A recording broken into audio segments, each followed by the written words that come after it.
Quais foram as duas coisas que o Maduro pediu a Trump no telefonema secreto dos dois em troca das eleições livres, hein? Gente, é isso mesmo. Maduro está tão desesperado que ofereceu até eleições livres em troca dessas duas coisas que ele implorou pro Donald Trump. Bom, o Maduro e o Trump, eles conversaram por telefone no mês passado, num telefonema secreto que foi revelado pelo The New York Times, mas ninguém sabia o que foi dito até agora. Então eu vou explicar para você o que está acontecendo entre Estados Unidos e Venezuela em 2 pontos. Primeiro, o que Maduro implorou nesse telefonema com o Trump. E segundo, qual que é o futuro do Maduro, hein? O que deve acontecer? Primeiro, então, o que foi que Maduro pediu pro Donald Trump? Olha, gente, o Trump e o Maduro, eles conversaram por telefone pouco tempo atrás e ninguém sabia o que tinha sido dito. Agora, o Miami Herald, um veículo, ele revelou o que foi dito nessa ligação e eu vou mostrar para vocês. Gente, Maduro pediu duas coisas, e a primeira foi a seguinte, que tá aqui nessa matéria que foi traduzida pelo Google aqui pro português. A primeira coisa que o Maduro pediu foi a anistia global por quaisquer crimes que ele e o seu grupo tivessem cometido, e isso foi rejeitado pelo Trump. Ou seja, Maduro pediu uma anistia global para os crimes que ele e que os seus aliados cometeram. Ele queria uma garantia de impunidade completa, mesmo diante das atrocidades, da tortura, da perseguição política que ele promoveu na Venezuela, mesmo diante de toda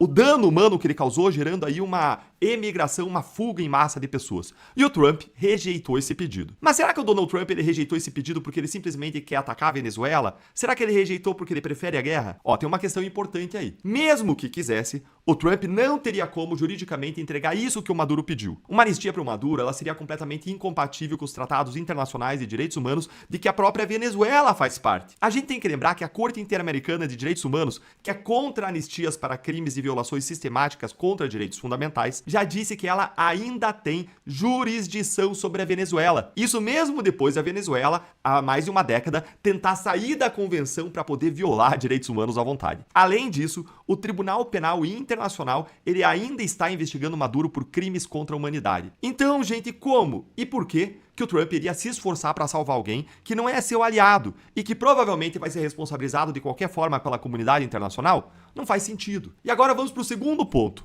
Maduro também pediu para continuar controlando as forças armadas venezuelanas. Mas vamos ver aqui o que diz o Miami Herald, aqui a matéria. Olha aí, ó.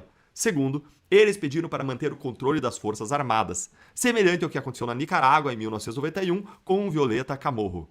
Em troca, permitiriam eleições livres. Isso também foi rejeitado pelos americanos, que exigiram a saída imediata do Maduro do poder e apenas garantiram que ele teria uma saída segura do território venezuelano. O que vai acontecer com Maduro agora, já que tudo foi negado? Vamos entrar agora nos cenários mais prováveis. Enquanto isso, vou pedir para você deixar aí o seu like, senta o dedo, se inscreve no canal, ativa o sininho, mas vamos lá para o segundo ponto, gente. Qual é o futuro do Maduro?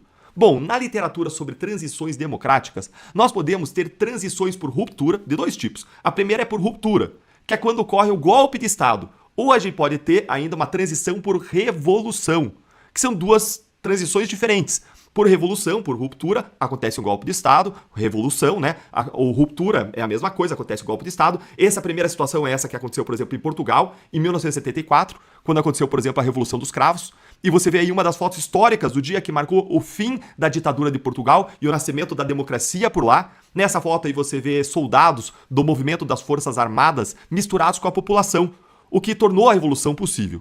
Então esse é o primeiro tipo de transição, por ruptura, por revolução, por uma revolta popular. E existe um segundo tipo de transição, que é a transição negociada ou pactuada.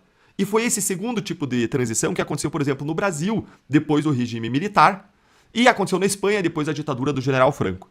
E você vê aí na tela o Sarney assumindo como presidente interino do Brasil em 1985, depois da hospitalização do Tancredo Neves, que tinha sido eleito presidente na eleição indireta feita pelo Congresso Nacional, eleição essa de 85 que marcou o fim da ditadura. Quando esse processo de transição acontece por ruptura, que é o primeiro tipo que eu mencionei, é normal que a democracia responsabilize os agentes do regime autoritário que acabou. Quando a transição acontece por negociação, pode acontecer desses agentes ganharem uma anistia, como aconteceu no Brasil. Na Venezuela, o Maduro está tentando evitar uma transição por ruptura. Ele sabe que a oposição não tem poder para tirar ele na base da força, mas os Estados Unidos têm.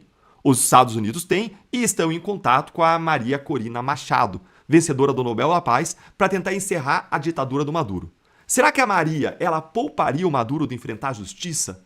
Olha, gente, é muito difícil.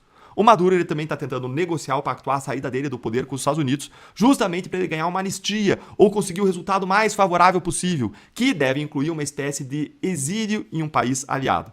Dito isso, você está entendendo agora melhor aí o que está acontecendo lá na Venezuela? E acha que o Maduro vai negociar uma saída?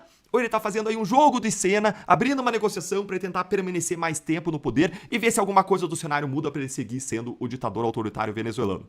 Conta aí pra gente o que você acha nos comentários.